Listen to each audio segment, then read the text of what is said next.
Hi. Okay, I just wanted to jump online and just share something with you, as I usually do on a Monday. It's going to be fairly brief as I still don't feel 100%, but I'm definitely well and truly on the mend. So, I have said this before, excuse me, I get a lot of questions or a lot of people messaging me saying, I've got this symptom and I've got that symptom, and I know that I just need to get past this and I'll be okay. It's like they start to see this end goal of where they need to get to be okay. And it's absolute rubbish. Okay. Because that end goal that you're fixating on, that when I have this, I will feel so much better. When this goes away, I'll feel so much better. When I've sorted this, I'll feel so much better. You don't know that. Hi. You don't know that. And whilst fixating on that, what you're saying is that you're not okay as you are. And actually, it might well be that you don't like symptoms that you've got, you don't like what's going on, but it doesn't mean you're not okay because you are managing it. So the more fixated, I hear so many times, right, well, I just need to get rid of this and then I'll be okay. I'm just going to make sure today I sort the palpitations that I've got out. I'm just going to focus on getting rid of them because I just need them to go. And that's doing the absolute opposite of what is needed, because you're just fixating in a way on the symptom or the behaviour, or if I stop doing that, if I change this, if I change that, I'll be fine. And actually, what takes away those symptoms, what takes away those feelings of anxiety, is not you changing your behaviour around something, it's not you desperately trying to fix something, it's actually by you changing the way you see what is. So when coaching these three principles, what I'm doing with people is helping them to see things differently. Helping them to see and to realise and to start to understand that it is their thought creating their reality. It's those thoughts creating those anxious feelings. So if you think you've got so much anxious thinking going on and you're feeling certain things to the point where you've got palpitations or you've got pains in your chest or anything like that, and yet the way that we kind of seem programmed, in a sense, through kind of learned behaviours is to go, oh, well, if I can just get rid of them, then I'll be all right. And we can't just get rid of them because they're not just something that comes like that, it comes through thought. So unless we change the way we think, unless we see things differently, that isn't going to change. So rather than focusing on that behaviour that we want to change and seeing that end goal, you know, you don't need that end goal.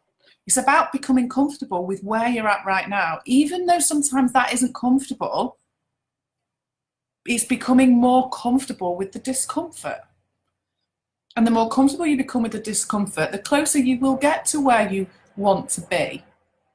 But the more pressure you put on that outcome and that goal, and you know, I've done it myself where I've been feeling, you know, having lots of anxious thinking, then feeling like, right, well, you know, I've got this on in 2 days' time or in a week's time, so if I can just sort myself out before then. And ultimately, that is going to keep me stuck, because as soon as you start putting that level of pressure on, one, you're telling yourself that you're not okay as you are, and you are. Two, you're trying to fix something that's not broken. And you are creating more anxious thinking around the anxious thinking that you've already got, which is going to create more anxious feeling. Because you're just focusing on the behaviour, the outcome, where you think you need to be, and a load more what ifs. And actually, it's about just, you know, when I say to people, it's literally about doing nothing. It's very hard when people don't necessarily understand anything about the principles, because they can't get their head around that idea that you don't have to do anything.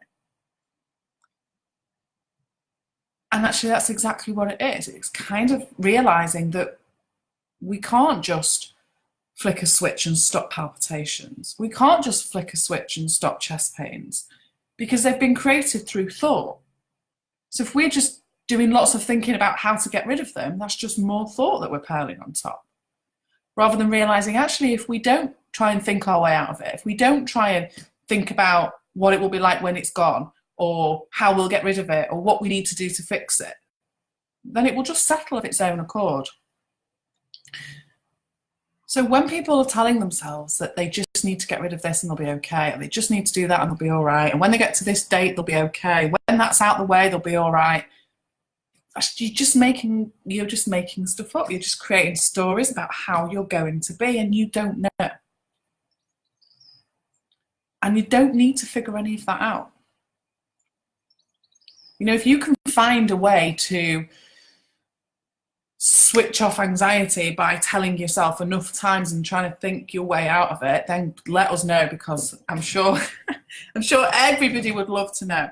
My guess is there isn't. It's that way of being is there anyway underneath. It's just all of that thinking on top is creating loads more anxious thinking. There's just that isn't going to get you anywhere other than more anxious feeling. And by focusing on the behaviour, well, I know that if it's when I'm doing this, it makes it worse. I just need to stop that. I need to go to the gym more, and that will really help. It might make you feel a bit better, as in it might create some serotonin. It's not going to guarantee you're not going to have any anxiety. I don't know about you, but I've been in a gym and had anxiety at the same time. It hasn't been a miracle cure. Because there isn't a miracle cure, because there isn't a disease. It's not something that is there and that we have to fix. It's created through our thinking. So I just wanted to share that. And I'm going to pop in here. Let me see. I've just put in, because yesterday I've got all the links to my local events and stuff that are on there, but I've also made it available for people that want to do it straight away. The 2-hour event is now available online to access immediately. So I'm going to pop a little thing in the comments there where you can access that if you want. And yeah, so if you've got any questions, any comments, let me know, and I will catch up with you, no doubt, very soon. I'm doing if anyone follows Totes in a Probes, let me just see if I can tag her in this. Totes in there she is. Right, I'm just tagging her in this now so that you can find her page, because I'm doing a 1-hour Q&A with her tomorrow night on her page, answering people's questions about anxiety. We've had loads. So if anybody from my little humble page, compared to things over 100,000 people on her page, and she's a larger than life character, and she's also very real and open and honest, so it should be a really nice, fun conversation, but also hopefully very useful. Yeah, tomorrow night, that's right. So tomorrow night, so feel free to join me there, anybody that wants to. Me and so she's actually called Alison. Myself and Alison will be there from 8 o'clock. And make sure that we're finished for Love Island at 9 o'clock. So don't worry, because we did ask people what time would be suitable, and everyone said any time except for when Love Island's on.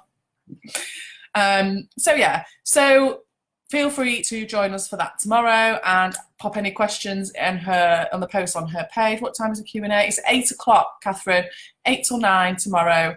I will also create a link and share it on her page tomorrow for anybody that wants the recording of it, because we can just download it and record it and send it if anybody misses it. But yeah, hop on over to her page and give the page a like, and then it will hopefully pop up when we go live on there. So yeah, really looking forward to it. And yeah, I can hopefully answer any of your questions over there tomorrow. And as I say, the link there is if anybody wants to do the 2-hour online event as well, the Tackling Anxiety event. Okay, so I will love you and leave you, and I'll hopefully see some of you tomorrow at 8 o'clock. Okay, bye for now.